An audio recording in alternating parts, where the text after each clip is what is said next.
Okey, baik. Terima kasih Haji Nazri dan juga Lokman. Dan sebenarnya kenyataan Datuk Seri Anwar Ibrahim sebentar tadi secara konsisten daripada semalam sebenarnya telah pun menyatakan bahawa Pakatan Harapan yang boleh menerajui ataupun memenangi pilihan raya umum secara lebih besar jumlah mereka, dan dalam masa yang sama juga telah pun berjaya mencapai angka magic 112 itu.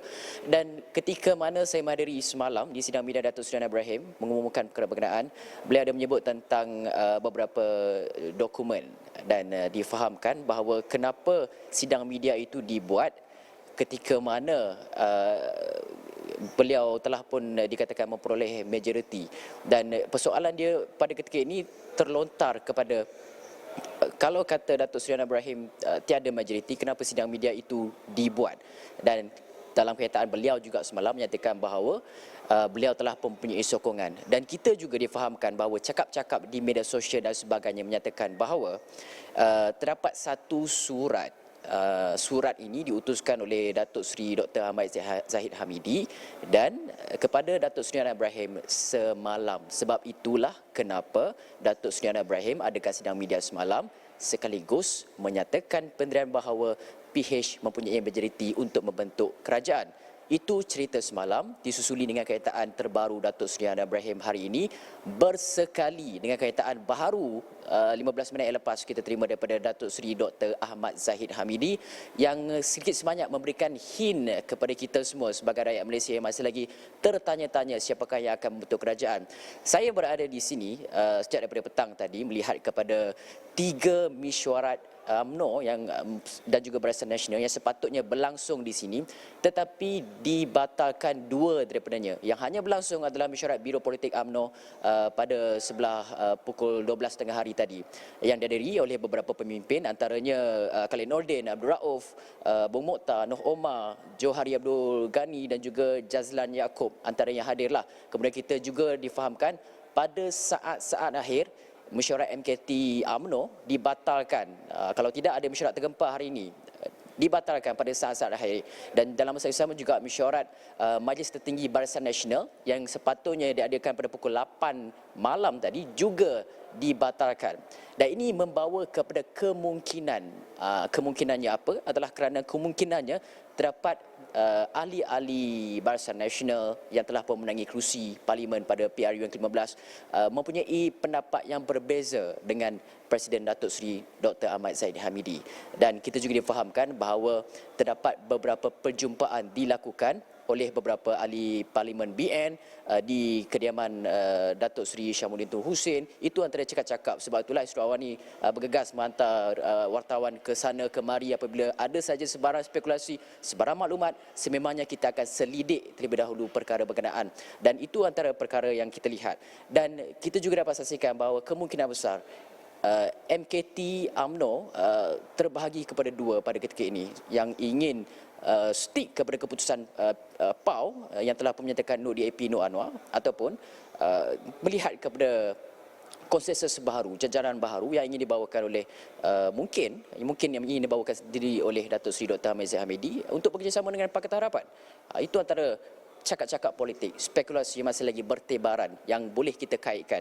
Dan dalam masa yang sama juga, ketika mana saya berada di sini, masih lagi saya lihat ada ahli-ahli UMNO dan sebagainya. Saya ada bersembang, bercakap dengan mereka. Ada ahli UMNO yang menyatakan sedikit kemarahan kepada beberapa kumpulan tertentu di dalam UMNO itu sendiri, dalam kalangan MKT dan sebagainya. Kerana kita juga difahamkan bahawa desakan-desakan untuk Datuk Seri Dr. Ahmad Zahid Hamidi dibuat. Ada 7 pemimpin seperti yang Lokman jelaskan tadi kepada penonton Astro Awani. Desakan-desakan ini bermula mereka ni daripada mana? Bermulanya mereka ini dikatakan daripada kem-kem daripada Datuk Seri Ismail Sabri Yaakob. Jadi kita juga faham Datuk Seri Ismail Sabri Yaakob turut telah pun mengeluarkan kenyataan bahawa beliau sedikit kecewa apabila menteri-menteri, timbalan menteri dalam kabinet beliau tidak dicalonkan semula untuk pilihan raya umum yang ke-15. Ini jelas yang telah pun dimaklumkan oleh Datuk Seri Ismail Sabri Yaakob.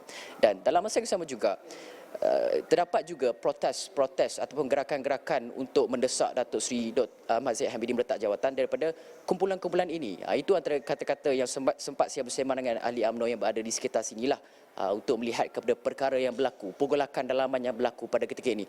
Atas sebab itu juga kita dapat lihat Datuk Seri Dr. Ahmad Zahid Hamidi keluarkan kenyataan bahawa semua ahli Parlimen BN yang menang PRU15 tertakluk kepada aku janji bahawa memutuskan bahawa ataupun memberikan kuasa kepada Datuk Seri Dr. Ahmad Zahid Hamidi untuk menentukan gabungan mana yang akan BN pilih dalam PR15 ini untuk membentuk kerajaan kestabilan dan sebagainya.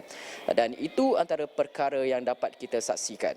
Dan dalam masa yang sama, kenapa saya bawakan penting juga kita highlight tentang kenapa dua mesyuarat penting untuk UMNO dan juga Barisan Nasional dibatalkan pada ketika ini, pada hari ini.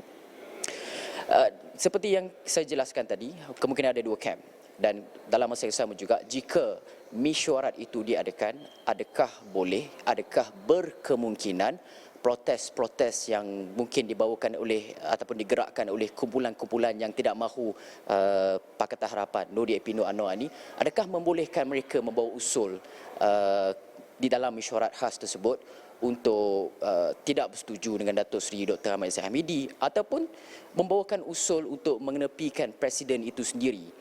Adakah boleh disingkirkan Datuk Seri Dr. Ahmad Zahid Hamidi sekiranya terdapat usul membawakan kepercayaan terhadap beliau di dalam mesyuarat berkenaan? Adakah itu persoalan yang timbul? Adakah itu kemungkinan yang mungkin timbul jika mesyuarat-mesyuarat itu diadakan pada ketika ini?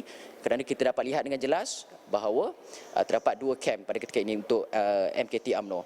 Dan dalam masa yang sama juga, adakah kita boleh melihat kepada beberapa senario baharu selepas mana ataupun penjajaran politik baharu seperti mana yang saya juga lihat kemungkinan jika ahli-ahli Parlimen BN yang telah menang PR15, adakah mereka boleh tidak menyokong Datuk Seri Ahmad Zahid Hamidi untuk beralih kepada jajaran baharu? Adakah boleh mereka berbuat demikian ataupun mereka terikat dengan perlembagaan atau yang baru diluluskan, itu Akta Anti Lompat Parti? Itu persoalan-persoalan yang perlu kita buka semula kitab perlembagaan UMNO, perlu kita buka semula Akta Anti Lompat Parti, kita bacakan secara jelas supaya kita dapat tafsirkan Lokman dan juga Haji. Itu yang memang saya boleh katakan. Setakat ini, lepas daripada pukul 6 petang tadi, memang lengang. Tiada apa dah di sini. Dua mesyuarat dibatalkan, hanya satu yang berlangsung. Terima kasih Hafizi, satu analisis dan juga rangkuman sepanjang hari ini berkampung di WTC, dan saya rasa jelas apa yang kita lihat berlaku dalam UMNO pada ketika ini. Ada beberapa pergolakan dalam kamp-kamp tertentu. Jadi kita akan lihat bagaimana fluidnya UMNO dalam masa 24 jam ini. Mungkin Lokman seterusnya.